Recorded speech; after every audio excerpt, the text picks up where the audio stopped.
Okay, this is section 10.6, factoring ax squared plus bx plus c. And where this is coming in my class is we've just factored using the distributive property, and now we're going to learn how to factor quadratic trinomials in general, which is just a very specific kind of polynomial that we factor a lot in our algebra classes for whatever reason. So let's look at how this is going to work. So factoring is the opposite of multiplying polynomials, basically.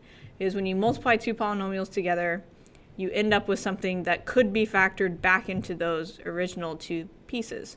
So if we start off with 2x plus 3 and 3x minus 5, which are two binomials being multiplied together, then we can FOIL this out or use the distributive property, and we can end up with a quadratic trinomial. So let's do that as a reminder of how that works. If we're doing FOIL, we'd do 2x and 3x, because that's first and first, which is 6x squared. Then we would look at the outer terms, because we are FOILing first, outer, inner, last, and do 2x times negative 5, which is negative 10x. And then we would do the inner terms and get positive 9x, and then we do the last term in each parentheses, get negative 15. And so in the middle here, we've got like terms to add together, and this is our answer to this multiplication problem. What we're going to look at in this video is taking a problem like this and splitting it back up into these two factors. And so it has to do with the idea that if we have a quadratic trinomial and we're factoring, we should get two binomials. And the idea that the first thing in each is going to be the first term split up in some way. So for instance, it needs to be an x and an x. That's going to be consistent the whole time. But then we've got to split the 6 up into two things that multiply to get 6. In this case, it would be the 2 and the 3. And the same thing happens with this negative 15, that gets split up into our parentheses. In this case, it was a 3 and a negative 5. The thing that makes this tricky is, how did we know that we were supposed to use 3 and 5 instead of 1 and 15? How did we know that we were supposed to use 2 and 3 instead of 1 and 6? So we're going to learn a strategy that takes that guesswork out, because guessing and checking is one of the ways that you can be taught how to do this, and that is not the most helpful way, to be honest, because that's usually a lot of work.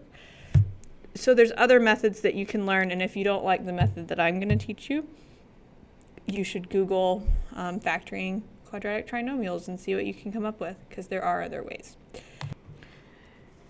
My preferred method of factoring is called slide and divide, at least for factoring quadratic trinomials. And it's called slide and divide because there are two things that we're going to end up doing with the number that's in front of x squared. We're going to start off by sliding the number, and you'll see how that works. And then later on in the problem, we have to divide by the same number. Always when we're doing this, we should check and see if everything is divisible by the same thing, because if it is, that will make our factoring problem easier to factor out the greatest common factor like we did in the previous video and lesson. But this does not. We can't divide everything by 3 or 2 or anything. So we're going to start off by sliding the 3 over here to the 8. And when we do that, we multiply those two numbers together. So I'm going to rewrite it with the 3 gone from where it was originally, and instead of having an 8 at the end, I'm going to do 3 times 8, which is 24. What I want to do is I want to split this into two binomials that when I multiply them together, I would get x squared plus 14x plus 24. And the way that works is you split the x squared up into x and x, because x times x is x squared. And we're going to split the 24 up into two factors. And the way that we do that is what makes this a little tricky. We want to think of numbers that multiply to get 24, that add to get 14. And that has to do with the way foiling this would work. If I foil, when I multiply these two last numbers together, I'll get 24. But to get the middle term, when I FOIL, I have to do the outer term plus the inner term, and that's how we end up with the 14x. So that's kind of complicated, might be a little bit weird to think about. All that really matters is that we memorize these steps.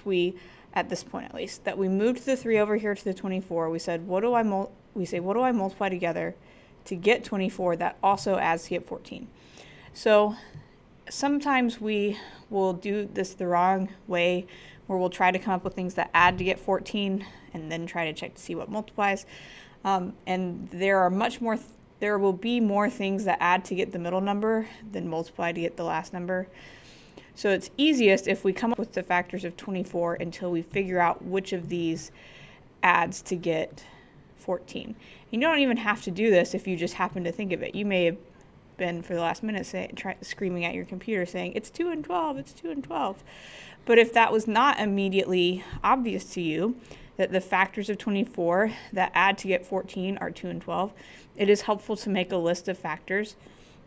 And I like to do that really methodically. I start with 1, and then 2 if possible, and then 3 if possible, and 4.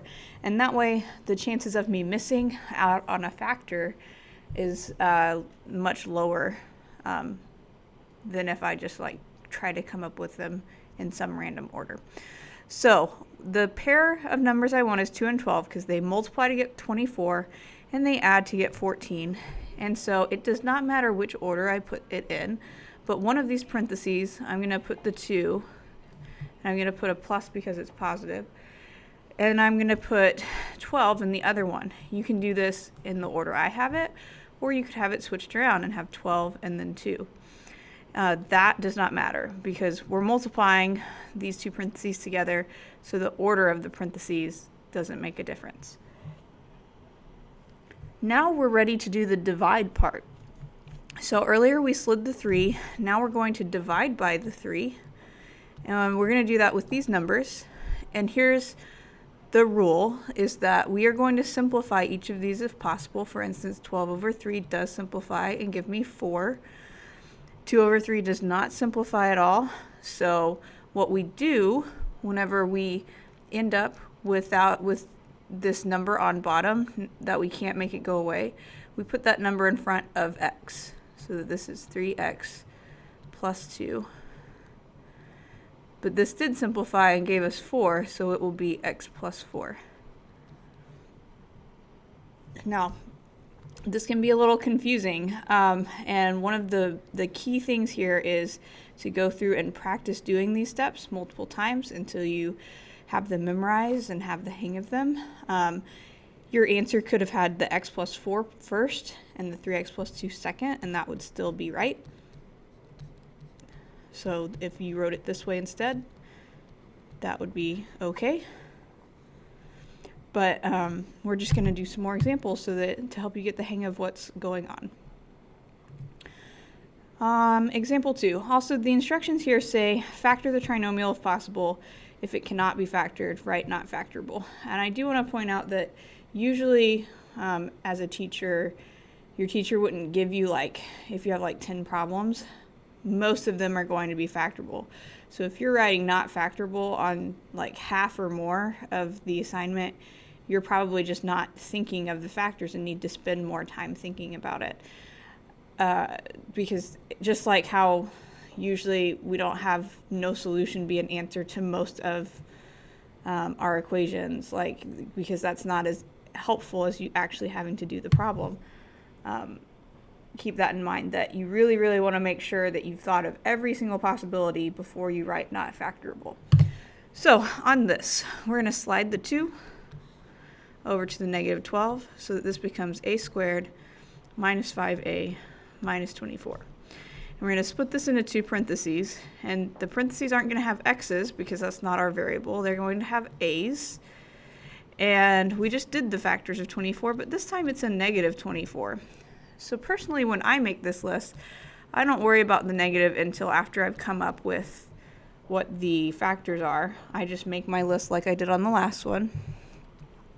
But because we're multiplying to get a negative 24, one of the numbers in our pair has to be negative. That 1 times 24 is positive 24, so I'd either have to make the 1 negative or the 24 negative.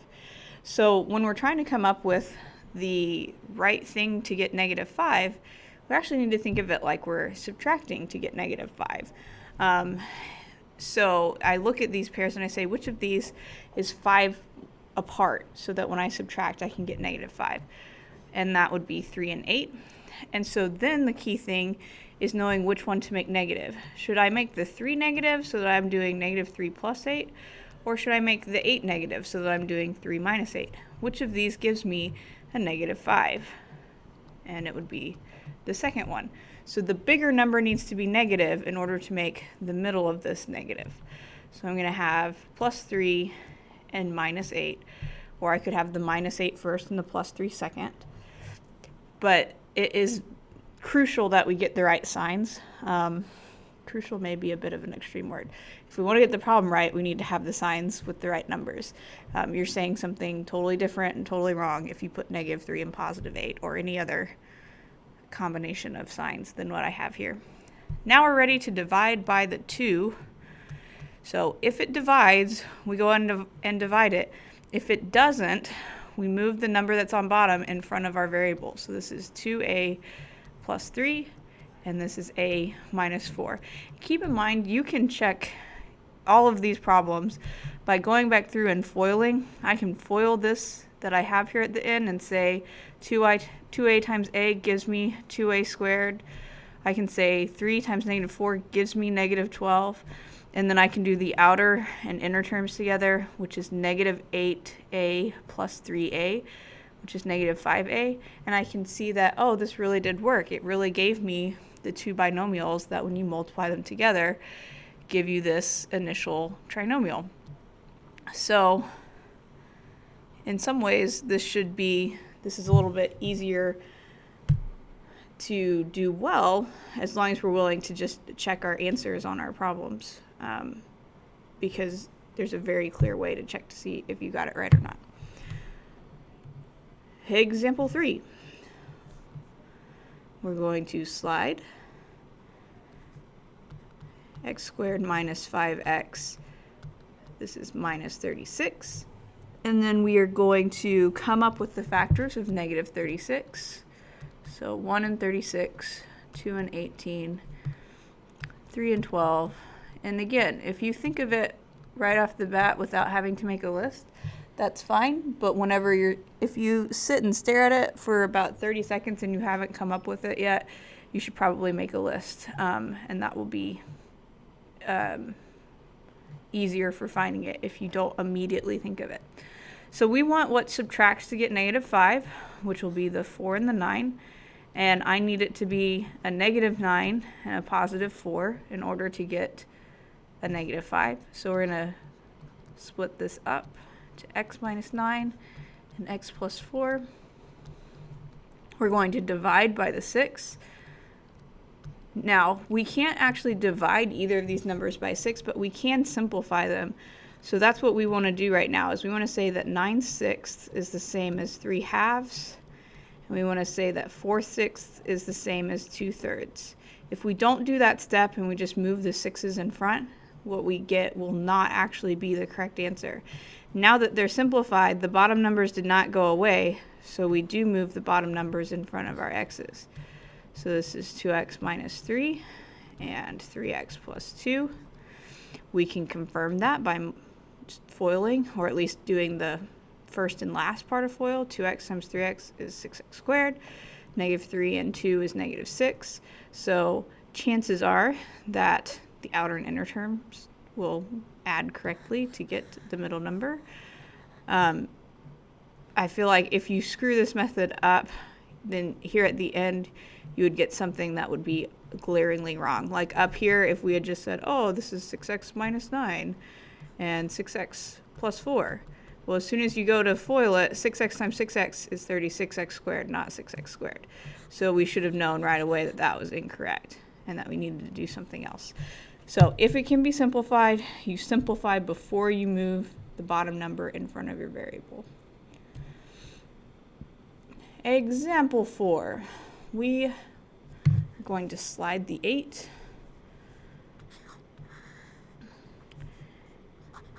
And get m squared plus 13m minus 48. So we're looking for factors of 48, which there are a lot of. It could be that you thought of it right away.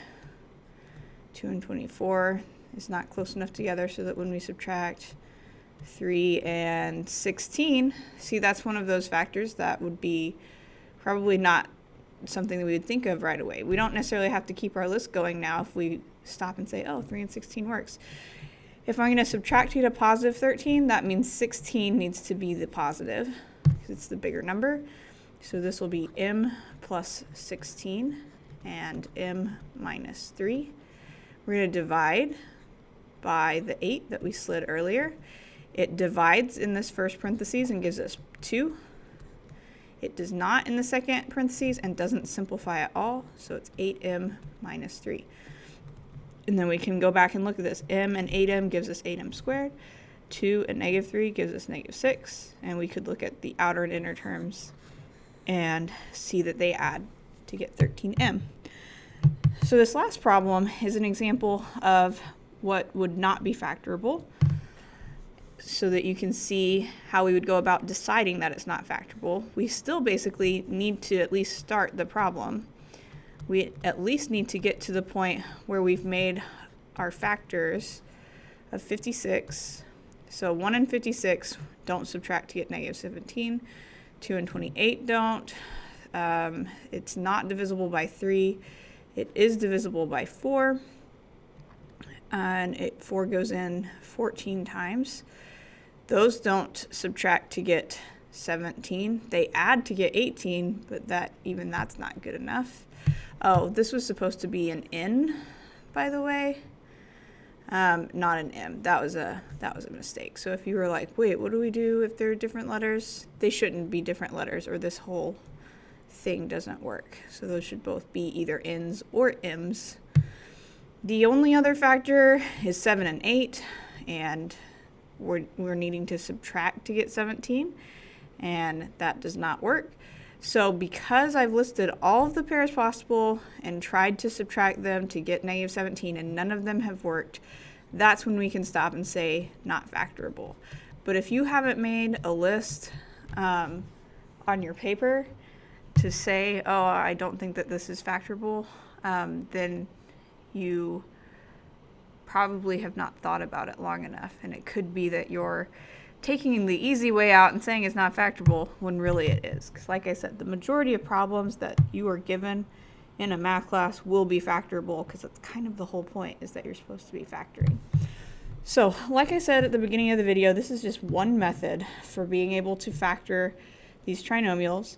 I'm not going to say that it's the best, it's just the one that I like the best. There are other ways though that you can go about it, and just get on YouTube and search for factoring quadratic trinomials and see what you find. Thanks.